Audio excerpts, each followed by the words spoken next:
Steve Jewin, MMA Mania. Aaron, you're on with Steve Jewin, MMA Mania. Aaron, it's good to talk to you Hello, today. Steve. How are you doing, sir? I'm doing good. How are you? I'm great, and I'm really happy because we're getting to talk before your big Bellator 183 fight with Justin the Mortal Sin Lin. I've been writing about you for MMA Mania for 3 years now, and you were touted as MMA's greatest prospect when you signed back in 2014. Now, with that kind of build and almost 3 years until we saw your first fight in June, were you feeling that when you got into that cage in Madison Square Garden? To be honest with you, I felt good going in Madison Square Garden. Training camp went well. Everything was good. Was there nerves involved? Absolutely. I mean, anybody's always nervous when they step in the cage, but I felt good. I felt confident. Like I said, I did everything right. But it didn't go as planned. He got me with that right hand, and then ended up choking me out. But it is what it is. It's all good. Well, it's become a cliche in MMA that you learn more from a loss than a win. Do you feel that actually applies here in your case? Absolutely. 100%. I think now just knowing what to expect as far as obviously the fight, but just when you get to the hotel room, the whole protocol going into it the night before, the hours leading up to the fight. Now I have an understanding, an idea of what goes on. Wrestling, I've always had I knew what went on, and then, doing some pancreation stuff, it's a lot different than being on pay-per-view and all that stuff. So now that I know the protocol and how everything works, I feel a lot more comfortable. And, I feel really happy for the next one now that I know what to expect. Well, speaking of feeling comfortable, you don't have to travel all the way to New York for this one, so it's got to be feeling pretty good right now as a native Californian that you're going to fight in San Jose. Yeah, I feel good actually going to San Jose. I've been to the fight many times there, so I've been in the back. I know where things are at. I know where everything's at. So I know what the hotel is like, everything. So it's gonna be. I've been there before in San Jose, so it feels really good to be back. You can't feel too comfortable, though, because once again, you're facing an opponent who's got 10 fights on his pro record, this time 7-3 instead of 8-2. But how do you look at that, knowing he's got that much experience in Justin Lin coming in? Yeah, he's definitely got some experience. But we went over it with my coaches, Bob Cook and Antonio McKee, and, I said I felt comfortable, and they felt comfortable as well. So we're coming up with a game plan and strategizing what is best for us in the fight. And like I said, I have a lot of trust behind my team. So they're for it and I'm for it. So at the end of the day, you just got to get in there and do what you do.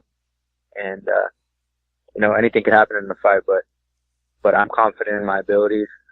I'm getting more and more time training MMA.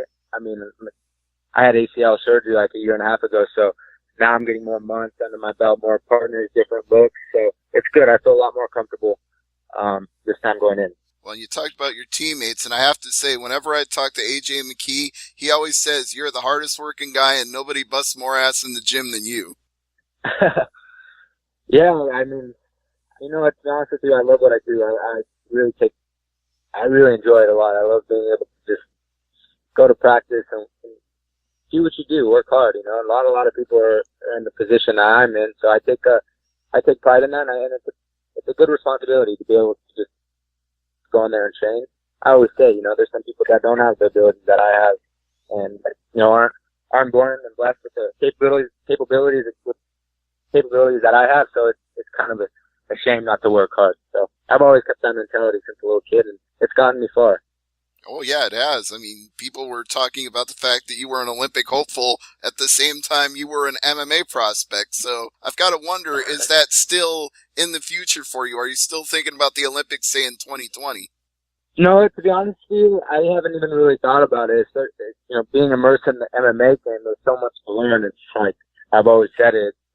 I'm still wrestling and, doing practices, but I have so much to learn in this MMA game. I'm still a puppy, in my opinion, as far as learning this game. I got to get experience. I got to see more partners and blend my style all together. So to be honest with you, I haven't even really thought about it. I keep up with it, but I have so much to learn. So that's what my main focus is right now is MMA, becoming the best fighter on the planet And that's what the whole goal is, to be champion of the world, and I will do it. And you need that laser-guided focus when you're getting in there with experienced fighters and you're, like you said, a pup in the game. But at the same time, with that wrestling ability, you've got to feel like if it goes more than 20 seconds, you could probably take a guy down and manhandle him on the ground. Yeah, for sure. I feel I can take down anybody in the world. And, yeah, it's always beginning of the fight is like when it's, I got to relax a little bit more. So that's what I've been working on. But like you said, once I get past that, it's going to be good. Do you feel like there's a pattern here that they keep giving you guys that have a record of getting more submission wins than by any other type? To be honest with you, I haven't even really paid attention to that, to be honest with you. I just know that this fight game, guys will, they're going to have to go against guys that get submissions and knockouts. That's just part of the game. I've never been, a lot of people always say, like, what are you doing? You kind of, sometimes bite off more than you can chew, but that's just the type of person I am. I really love the challenges, and I believe that's what life is all about, challenging yourself. So like I said, I'm 20 years old. I'm getting this experience, and by the time I'm 24, 25 years old, I'm going to have so much experience, and then the world is in trouble. Once I get the experience, I have all the skill set. I work harder than anybody in the world. Like I said, the only thing missing right now is experience. But once that experience kicks in and I feel super comfortable, it's gonna be a sight to see. Well, it's got to be refreshing for you to be working with AJ and seeing how much success he has at such a young age too, thinking, man, I'm in the right place to be because look at how much he's achieved. Absolutely. I love being in there with those guys, especially AJ and Joey Davis and Antonio McKee as well. Him as a partner is crazy. His ability and his knowledge in the game, be able to blend the styles together is just awesome. Like I said, I've known Antonio since I was 6 years old. He's seen me wrestle, he's seen me box, and he knows me as a person. He's seen me, like I said, as a kid. He knows what my tendencies are, my weaknesses, everything. So him as a coach, playing it all together with AJ and Joey, it's been good. It's been good for me. AJ can submit you from anywhere. His knowledge, just at 21 years old, is pretty cool to see, and giving you input. So I feel I'm in the right place with some good guys behind me. So I feel Joey Davis, AJ McKee, we're all going to take Bellator by storm. AJ and Joey have been doing it. Now it's just time for me to go out there and do what I do. Indeed it is. Now, with the fight being in California, how much is family and friends coming to you and saying, hey, can we get some tickets to the show? I'm sure you must have heard it. To be honest with you, they don't really ask me. Usually my dad would take all the calls and things like that. This fight, especially with Madison Square Garden, it was hard because there's a lot of people I want to go, and I'm so supportive. I'm so lucky that people support me, but yeah, I don't really take those calls. I just focus on my fight, especially now that I know what to expect. It's like, I'm focused on I gotta go win this fight. Don't call me for tickets or can I go here or this or that. I don't do that. My dad takes care of that. So I'm lucky that he does. My dad's always on the phone doing certain things. So I'm very fortunate to have that. Not a lot of fighters have that. So I can imagine it probably bugs other people. But no, this time around I've been selfish. It's all for me. I don't take any of that stuff. Right on. Good for you and good for Dad as well, because that lets you keep your mind and keep your body focused where you want it to be. But I'm sure at least in the back of your mind somewhere, you're thinking a little bit about the fact that you're sharing a card with Benson Henderson, one of the legends of MMA. That's got to factor in somewhere. For sure. I mean, there's now every time I fight, there's always a legend in the sport doing all kinds of, fighting for, big time fights. So it's an experience for me to be able to just be around it, at such a young age. I mean, like I said, that's all experience in itself, by the time I'm, older of age, it's just going to be another day for me, I don't know, if I'm fighting on, another Legends card, it's going to be not a big deal. But, like I said, it's all a process. It's all a learning phase for me. So for sure, I'm very fortunate that I'm on these cards and learning. Well, speaking of those legends, and speaking of wrestling for that matter, what did you think when you saw the way Chael Sonnen just completely dominated Wanderlei Silva with wrestling at that New York City show? Oh man, it's awesome. It's always cool to see wrestlers succeeding. That's always a really cool thing. I always say, when you're a wrestler, we're all brothers, and we always support one another. And I know Che was always supported me and followed my wrestling career. So to be on the same card with him was awesome, and then see him get the win was really cool. And a lot of people, people see him as a bad guy, but he's actually a really down to earth guy. He's actually really, really nice. So that's what a lot of people may not know, but he's a guy that's willing to always help you or want to do something for wrestling. So it was cool to see him come out with the victory. Right on. And yeah, I think it was also cool to settle that grudge because it had been so many years in the making that we finally had to get it over with at some point. Yeah, exactly. It was a great card. It was a great card. They definitely put on a show. So, but yeah, I'm definitely happy that he won.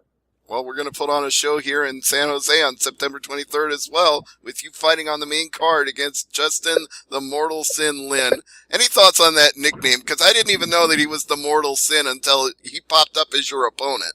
Yeah, I didn't know that until you said that right now, to be honest with you. I don't know. All I know is we want him to be at the best so we can put on a show. But it's going to be a great fight. I know it's not going to be no cakewalk, but that's what we want. We want the experience, and we want to take on the biggest challenges. Got another big challenge here at Bellator 183, and it's on the main card, live and free on Spike TV. And they're also doing some Bellator kickboxing. And I know you mentioned that you've trained in other martial arts before you got into all-around MMA. Is kickboxing something you want to do for Bellator at any point? To be honest with you, I haven't even really thought about it. I mean, I love kickboxing. I like it, but I haven't even given that much thought, to be honest with you. I'm just focused on this fight, but we'll see. Anything could happen. A lot of interesting things can happen along down the road. So, hey, never know. You never know, and maybe you'll get some ideas once you watch the card that night. You can watch all those kickboxing fights with guys like Raymond Daniels and Kareem Gaji and think, hey. Yeah, maybe. Those guys are studs. They've got some crazy kicks that a lot of people don't see. So, yeah, for sure. I mean, I've definitely watched it, especially being today. I'm a big fan of kickboxing. Those guys kick hard, that's for sure. That's one thing that I can say. They definitely do. But hopefully you're throwing some hard kicks at yourself in this fight. And before I let you go, I want to give you this chance, Aaron, to plug anything you want to plug, shout out anything you want to shout out, social media, get anything in that you would like to at this time. Oh, for sure. I mean, people can follow me at Aaron Pico USA. That's my social media, Twitter and Instagram. But I just want to, take the time to thank Bellator for everything that they've done for me, helping me out, and Oak Grove Technologies with Mark Ross. Thank you guys. All right, and Aaron, thank you very much. Bellator 183, September 23rd. Maybe some tickets still left right now as you're listening to this, but rush and get them because they won't last long because you're going to miss a chance to see Aaron Pico fighting Justin Lin if you don't go get it. Otherwise, you just got to watch it on Spike TV. Thanks, Aaron. I appreciate the time today.